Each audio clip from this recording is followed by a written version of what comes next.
Okay, fine. I will show you guys this. Because you guys have been begging for it. I will show you guys this. Yay! Day at the races.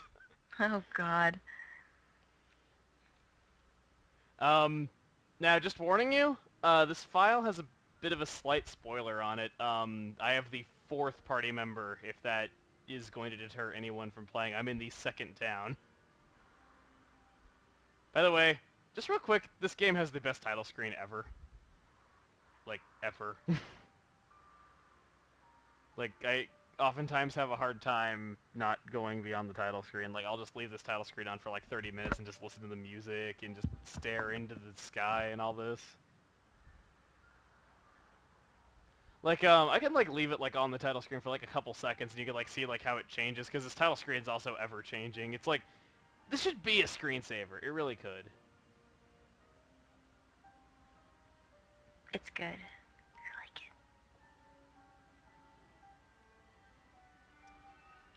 it. And this phone is dying. I probably better charge this for them.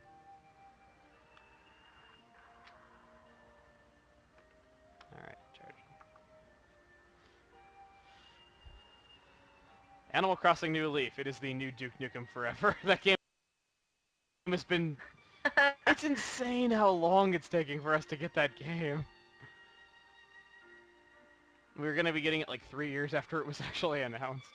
It's not as bad as Pikmin 3, though. Pikmin 3 is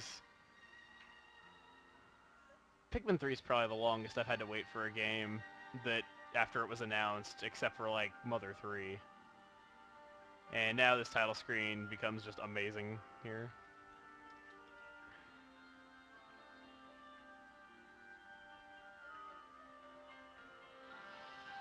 Now, Pikmin 3 is worse than Rayman Legends in terms of delays. Pikmin 3 was announced in 2007. It's being released in 2013.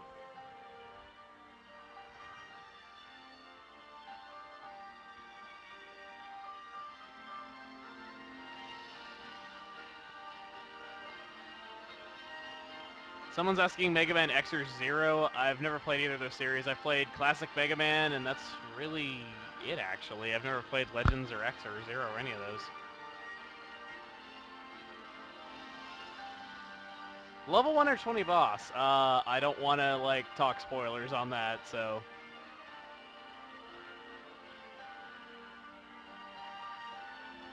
So, if this title screen hasn't made you want this game enough, just for the sake that you get, like, probably the greatest screensaver ever for your television... Worth it. Yeah, I think this justifies the purchase alone, but, like, when it turns nighttime, it looks like this, so that's pretty cool, but let's not loaf around anymore, let's not be my slacking anymore, let's start this up.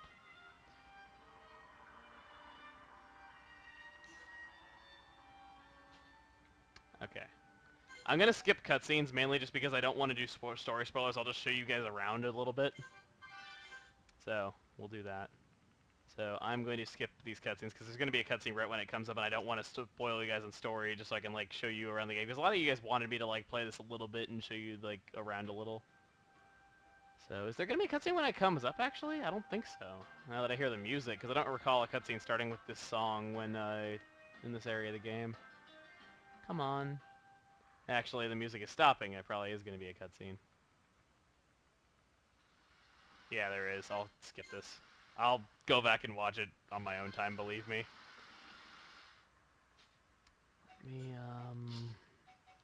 I'll play with the standard 3, I suppose, just so I'm not really, like, spoiling characters all that much. Alright.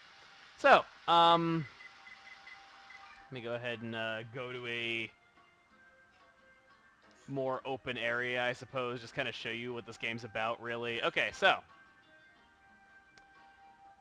This game is a very open world RPG. When I say really open world, I mean it. Really, really open world. Like, if you've been kind of sick of, like, RPGs, especially JRPGs, like, being, like, incredibly linear in recent times, look no further. That's really the best I can say, because you are not, like, limited to linearity in this game whatsoever. You are encouraged to explore as much of these massive environments as you can. You get experience for doing so. It's that open world. As you also notice, I'm able to, like, you know, change the time freely and all that. That's kind of nice, you know, so you have to, like, sit around or, like, play, like, a song or anything. It's kind of nice, so you get to do that if there's something at night you want to do. And I wanted to stop raining so I can show you guys how pretty this game's world is! God. Like, I want to show off how cool this game is, and it keeps raining. Okay. So you have some really, you know, like, this is an example of, like, just like a typical view in the game, you know, there's a lot of, like, really pretty looking views in this game, that kind of stuff. And it just kind of gives you an idea for, like, the scale of how this world is going to be. Off in the distance, you see something that looks like a giant robot, I guess, to someone who's never played this game before. That is Mechonis. This game takes place, basically, in ancient times, there were two titans. There is the Mechonis over there and the Bionis, which is what we're standing on. The two of them basically clashed in seemingly sky being clear whenever I'm doing this. Come on.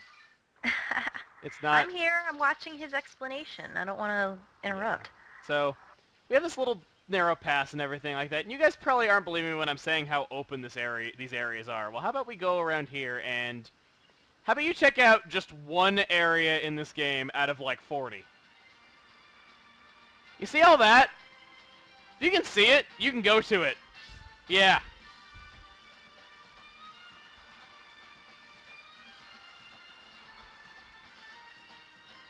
This is an example of just one environment. This is, in fact, only the third area in the game.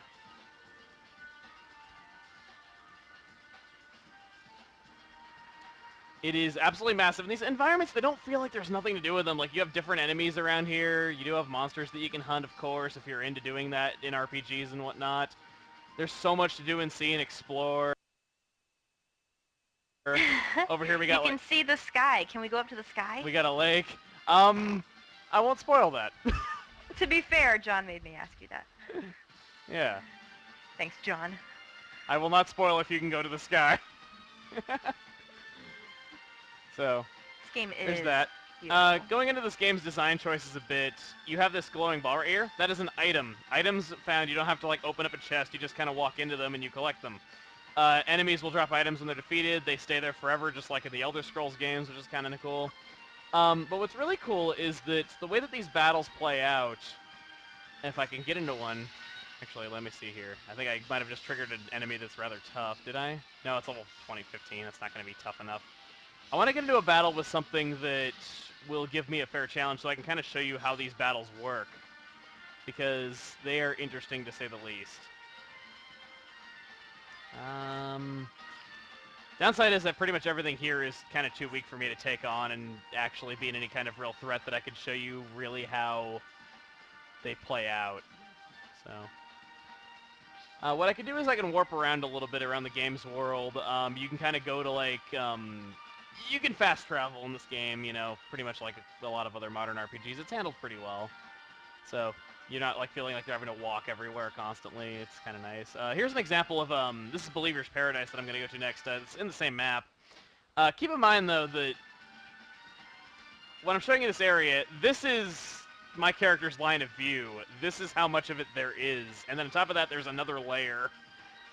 If I go to Believer's Paradise right here, though, this is another example of a secret area. Secret areas are basically for the really hardcore explorers that are able to find... You know, they're always hidden really well, and you usually get, like, really breathtaking views from them and whatnot. So, yeah. That's an example of that. Let me see if I can get into a battle with something that would actually be somewhat of a challenge. Let's go to Colony 6. This is where I just came from, actually. Let me see what I can do.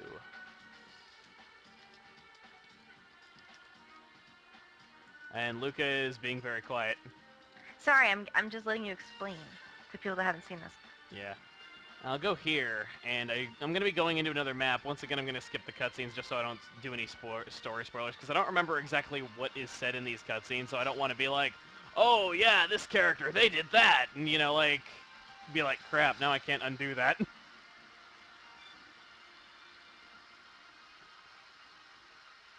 So let's continue.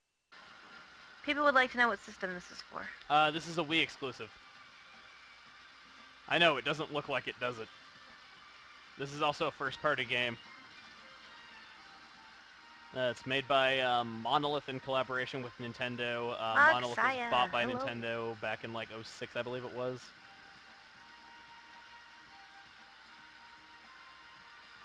So.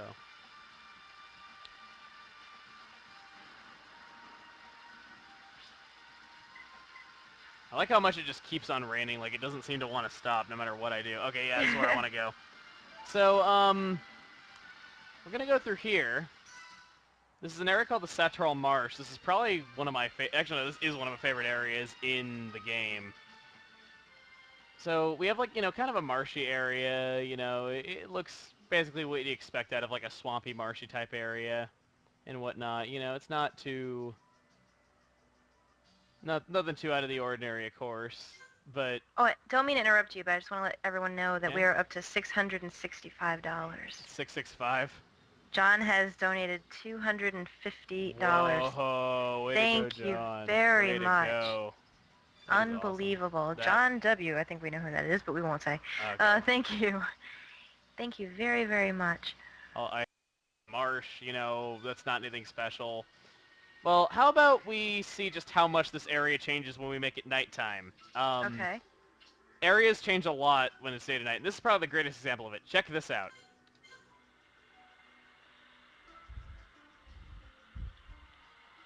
Ooh. Yeah. Now it looks like Final Fantasy X in some areas. Yeah. So this is kind of an example of just like really pretty areas that you're going to be going through. I mean, they're all huge, very open world. It's just like this game takes a lot of things that we liked about RPGs, at least JRPGs in the 90s, that just kind of have been absent for a while now, and it kind of brings them back and modernizes them. How about I get into a battle now, because I would like to show off the main mechanic of the battles right here. So we get into a battle right here, and your normal attack goes off on a timer automatically. If you've played Star Wars, Knights of the Old Republic, you know what this is like. Your main job is going to be moving around, using your abilities.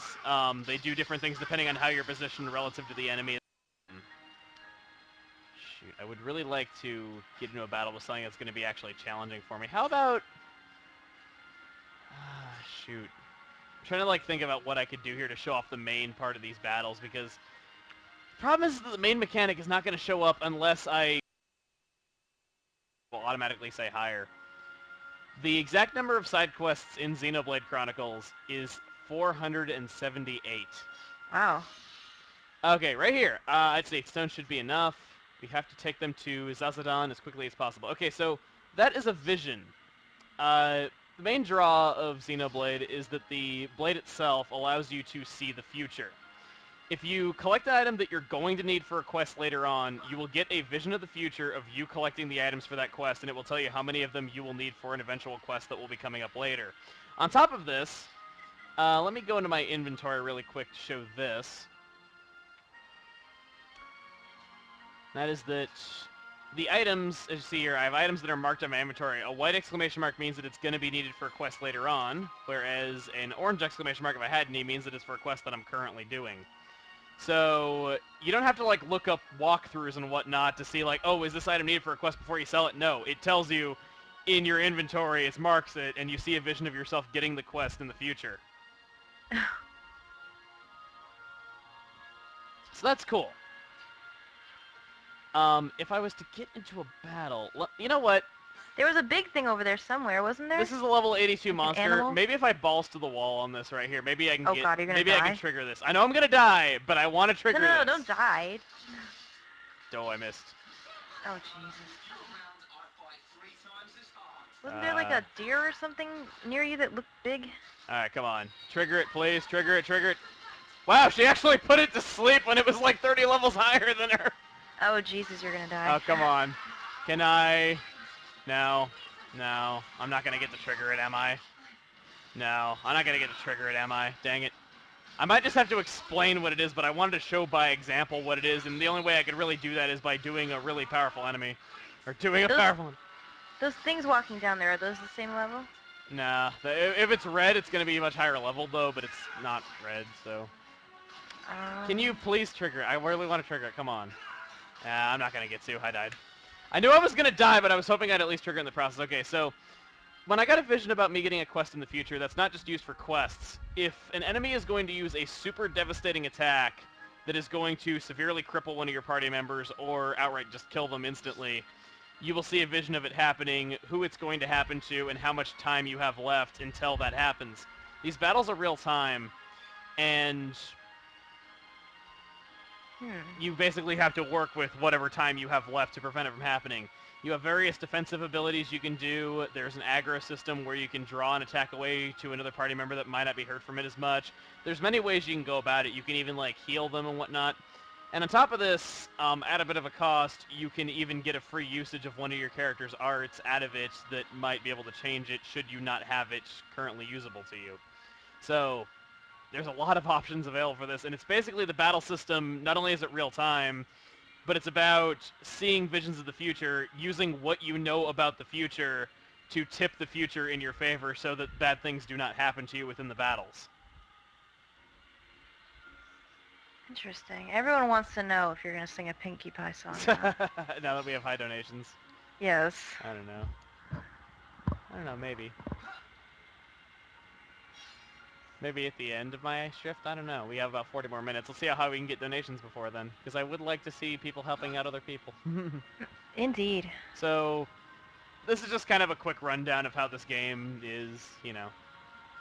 Can't really say much else about it. For those that have played the game right now, there's a lot of really subtle things that you're probably seeing right here. Like, this is a game that is also good to play through a second time because there's a lot of things you don't notice the first time around, and when you know the whole story, you notice, like, 10 times as much stuff within the cutscenes. You're like, oh my god, that character said that! That means this! And you didn't think it had any significance the first time through. Let's do a regular battle right here. Let's see if I can do stuff. See if I can trigger stuff and whatnot, because I really do want to show you guys what a vision is like in battles and like how it plays out, because it's really cool.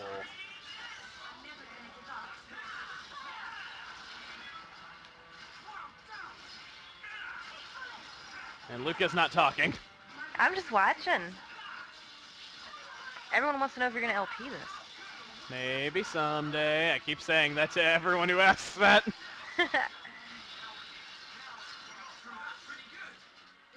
People are asking how you get this game inside the United States. Is it just buyable? Outside the United States, it was sold normally. Inside the United States, it was only sold at GameStop and Nintendo.com, and unfortunately, neither store seems to carry it anymore. Just letting you know, if you live outside the United States, I greatly envy you because this game is really difficult to obtain in North America now because of how limited its release was here. It sold well here, but because of how limited the release was, there just aren't many copies floating around outside the hands of enthusiasts. To give you an idea on eBay, a North American version of this game can go for like $100, even though it hasn't even been out for a year. What about Canada? Do you think they have or no? Canada was the same, just with EB Games instead of GameStop. If you're in Europe or Australia, believe it or not, you actually have a much easier time getting a hold of this game than somebody living in, say, North America.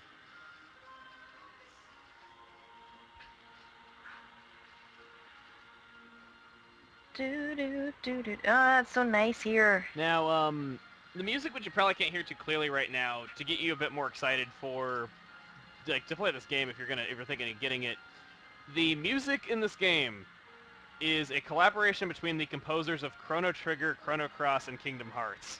Yes. Chrono Cross. I think the soundtrack has about 80 or so tracks in it. It's a big number, whatever it is.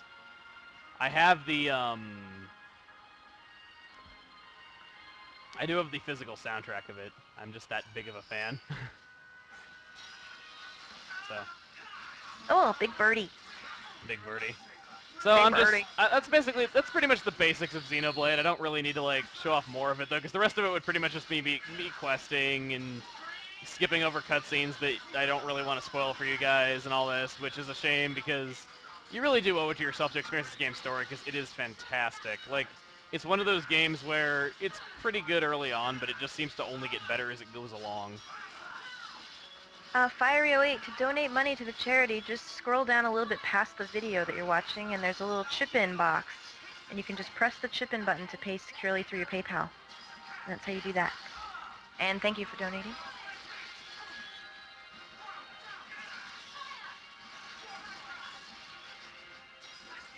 Nah, I didn't do it in time, dang it.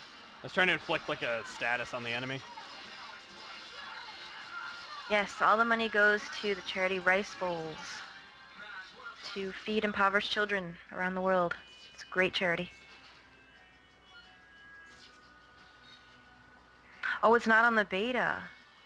Oh, that's interesting. Are you guys on the turbo beta? I haven't tried it yet myself.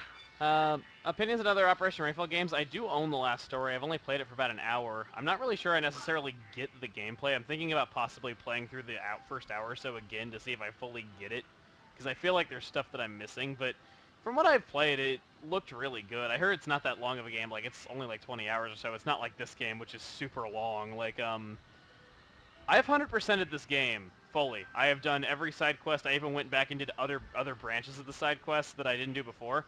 It took me 140 hours the first time. Wow. The main story was like 75 hours or so the first time through.